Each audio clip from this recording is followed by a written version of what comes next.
आप सभी का स्वागत है मॉडर्न क्लासरूम में। आप सभी को प्यार भरा गुड मॉर्निंग। आप सभी कैसे हैं? उम्मीद करते हैं आप लोग अच्छे होंगे और आपकी पढ़ाई काफ़ी ज़्यादा अच्छी चल रही होगी।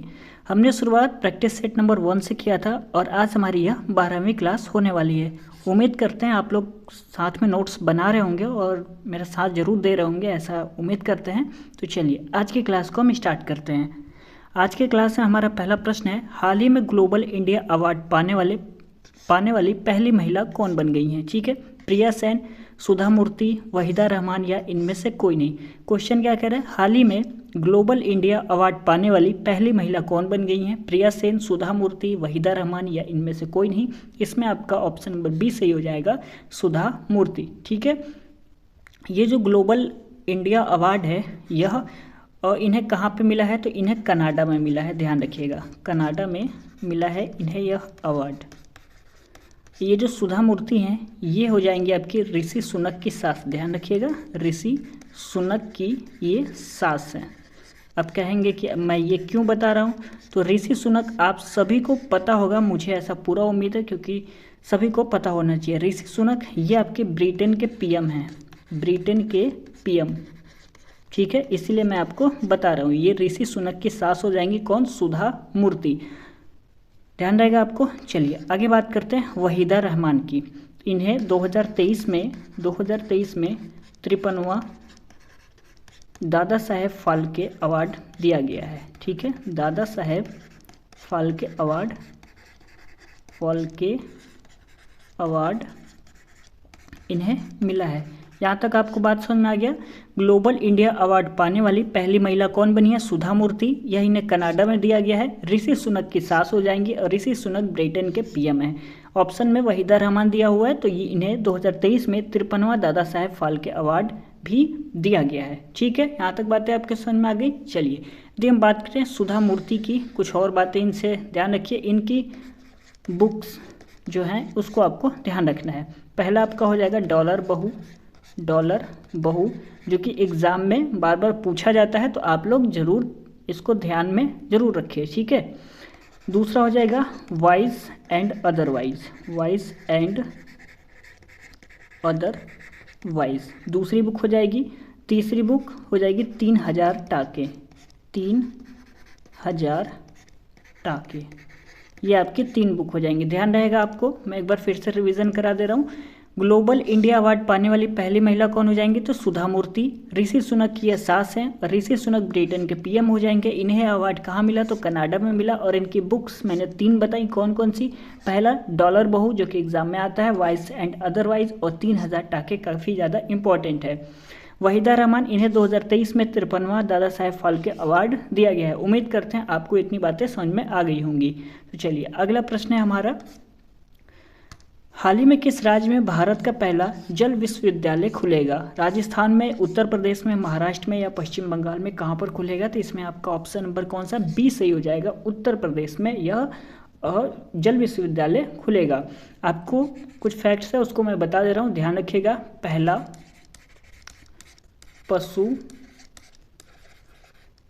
सौदाह गृह, पहला पशु सौदाह गृह कहाँ पर है? तो ये आपका हो जाएगा लखनऊ में। कहाँ पर? लखनऊ में। श्री अन्न महोत्सव ये आपका हाल ही में कहाँ पर हुआ है? तो ये आपका यूपी में हुआ है, जो कि 3 डेज चलता है। ठीक है, 3 दिनों का यह महोत्सव था। चलिए आगे बात करते हैं। मिस्टेक हो जाता है, रन फॉर यूनिटी कार्यक्रम हाल ही में कहाँ पर हुआ है? तो ये आपका लखनऊ में हुआ है। इतनी बातें आपको याद रखनी है। हाल ही में किस राज्य में भारत का पहला जल विश्वविद्यालय खुलेगा? उत्तर प्रदेश में। पहला पशु सौदाह गृह कहाँ पर है? तो लखनऊ में है। श्री अन्न महोत्सव ये आपके यूपी में मनाया गया है, जो कि 3 दिन चलता है। रन फॉर यूनिटी कार्यक्रम कहाँ पर हुआ है? तो लखनऊ में ये हाल ही में हुआ है। ठीक है, चलिए आगे बढ़ते हैं। मैं आपको बता दूं, इसके आगे मैंने जितने भी प्रश्न को रखा हुआ है सारे वन लाइनर है। ये इसलिए रखा है क्योंकि आप लोग ज़्यादा से ज़्यादा रिवीजन कर पाएँ।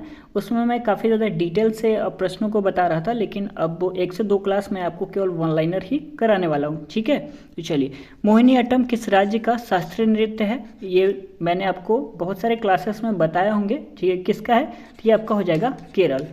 कथकली कहाँ का है? ये आपको पता होना चाहिए। मैंने बार बार हर क्लासेस में लगभग बताया है, तो आपको पता होना चाहिए। मोहिनीअट्टम किस राज्य का शास्त्रीय नृत्य है? तो केरल का। कथकली कहाँ है? तो केरल का। केरल के 2 शास्त्रीय नृत्य हो जाएंगे, मोहिनीअट्टम और कथकली।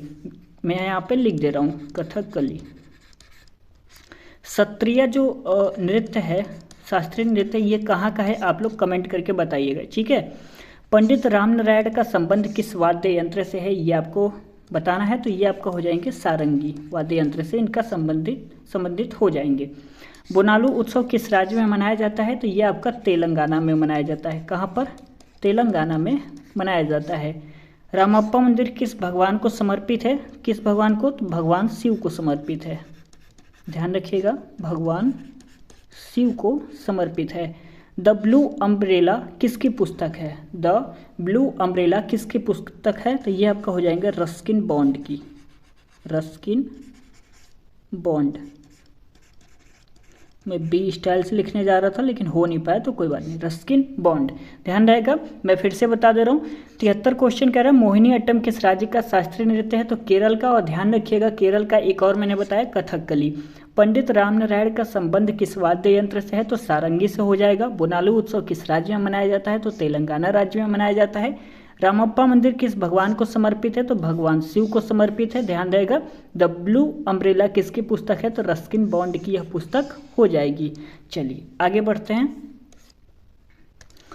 क्वेश्चन कह रहा है 2011 विश्व कप फाइनल मैच में कौन मैन ऑफ द मैच रहा था? तो इसमें आपका आंसर हो जाएगा एमएसडी यानी महेंद्र सिंह धोनी, जिन्हें माही भी कहा जाता है। अनुच्छेद 12 से 35 संविधान के किस भाग में है? तो ये आपका भाग 3 में है। किस भाग में है? तो भाग 3 में अनुच्छेद 12 से 35 है।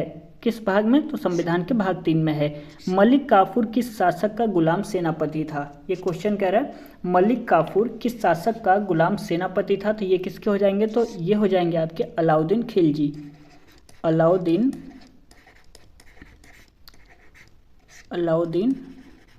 खिलजी। अगला प्रश्न कह रहा है वर्नाक्यूलर प्रेस एक्ट किसके द्वारा पेश किया गया था? तो ये आपका 1878 में आया था। ठीक है, लिटन के द्वारा। अगला प्रश्न है चौथी पंचवर्षीय योजना का कार्यकाल क्या था?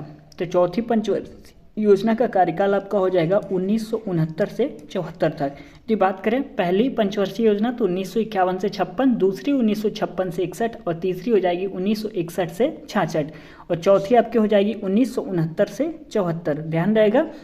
चलिए एक बार फिर से रिवीजन करा देता हूँ। 2011 विश्व कप फाइनल में कौन मैन ऑफ द मैच रहे थे? तो महेंद्र सिंह धोनी रहे थे। अनुच्छेद 12 से 35 संविधान के किस भाग में है? तो भाग 3 में है।